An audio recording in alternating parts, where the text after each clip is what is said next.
Hello and a very warm welcome back to Huw's Nursery.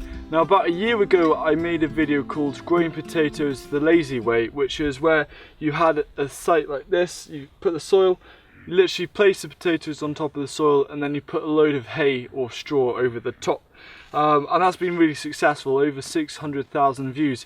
But it has sparked many questions and queries and comments, so I decided that it would be a good idea to do a frequently asked question video based on growing potatoes the lazy way, because there's a few things I want to clear up, and there's also some comments that I've seen coming on time and time again, so I'd like to answer those and hopefully this will be useful.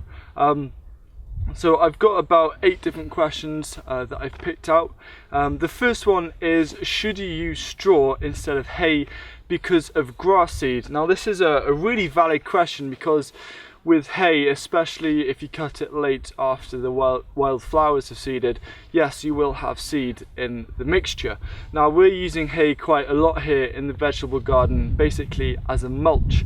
And the thing is, if you use hay as a mulch, it's fine as long as you don't then expose the bare soil afterwards. So what we're doing, especially with our brassicas or our broad beans, we're putting on a lot of hay, and with our broad beans for example, we've only had to put on 2 mulches so far, and it's taken a long time for any weeds to grow through. And just as long as you continue applying the hay on top of the ground, this will break down, but then the new hay will stop all the weeds growing through. So when we're growing potatoes, yes, I can see a couple of weeds, but we're honestly not bothered about that. We'll just let the hay, you know, rot down like this, and then we'll just place another load on top, and then over the years this is just going to build organic matter and fertility. But if you can use straw, that's fine, and that's only if you want to then have bare ground to grow in the following year. The next question, this just came up quite a lot. I noticed that when you uncovered the potatoes, some look green. Were some green due to shallow planting and the light coming through the straw? I'm really interested in doing this, but I discard green potatoes. Yes, again, another very valid point. It was an experiment. I did admit in the video that it was an experiment. What we found was that unfortunately the light of the video was quite interesting. It made some of the potatoes appear green when actually they weren't. Out of the batch of potatoes which were green, I think about 3 had spots of green, and that's what we get in the usual potato harvest. However, we have learned from that, and all I recommend you do, again, just like the last comment, is to make sure that you place another layer of grass or hay or straw over the top, so you keep on building it up so there's less chance for the sunlight to hit the potato and turn them green. And make sure you don't eat green potatoes. However, you do need to have excess before there's any health problems. How much time does it take until harvest, and how often do you have to water them? So I'll answer the first question first. It depends what you're growing. If you're growing first earlies, it can be 10-12 weeks before you harvest them. With second earlies, it's probably about 12 to 14 weeks. A good rule of thumb is to wait until you can see flowers. So you might be able to see a couple of flowers here. That's kind of a good signal to say, okay, you can start harvesting now. Yes, you can harvest them earlier, but they will just be smaller, or you can leave them longer and they'll be bigger. But any time around flowering, then you can harvest them. Now, the second part of that question was, how often do you have to water them? In my life of growing potatoes, I don't remember watering once. That's usually because potatoes can cope quite well in dry conditions. Also in Wales we do get a fair amount of rain, and also now because of the mulch, that's retaining the moisture, so we don't actually need to water it very often. Well, we don't need to water it at all, in fact. So that's one of the great things about growing potatoes, is that we don't need to water them ever, and that saves us a lot of time. And from a single tuber you can get a huge harvest from them. Now there is this discussion thinking that, yeah, you don't have to grow potatoes because they're actually really cheap to buy in supermarkets, and it's completely your choice with what you want to grow. The next question is, can you use old leaves instead of straw?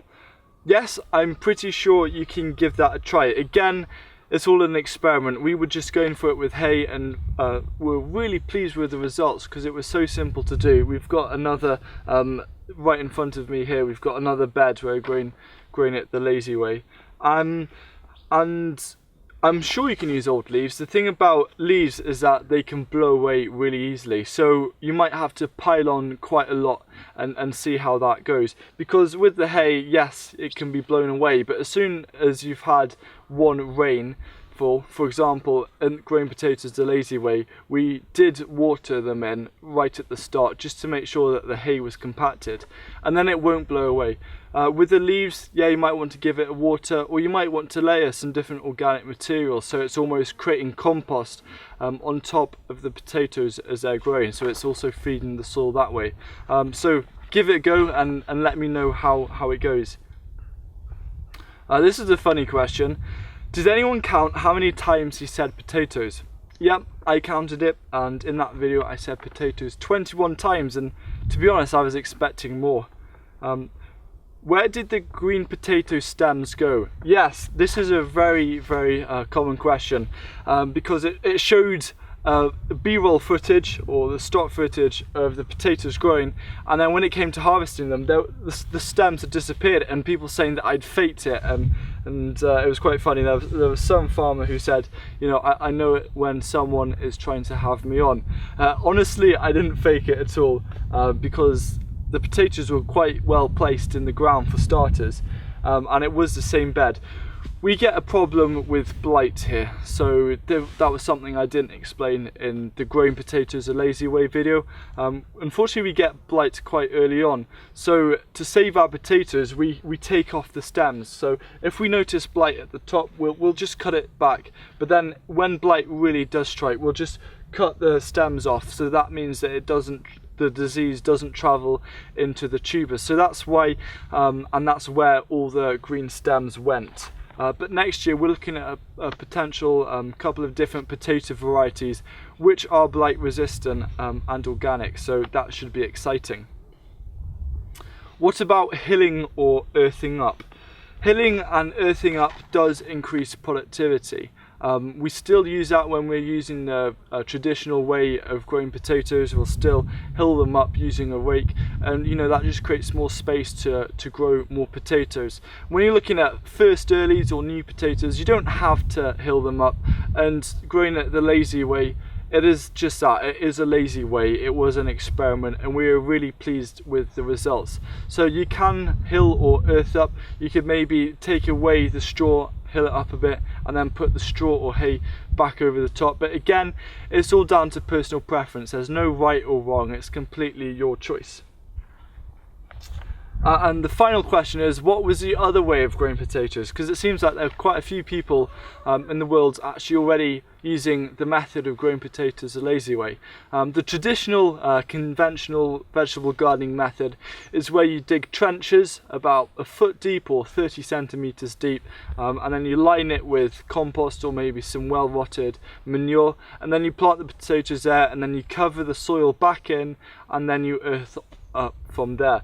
Growing the potatoes the lazy way is a method of growing potatoes where you don't have to do any digging at all, apart from perhaps using the fork right at the end to harvest them.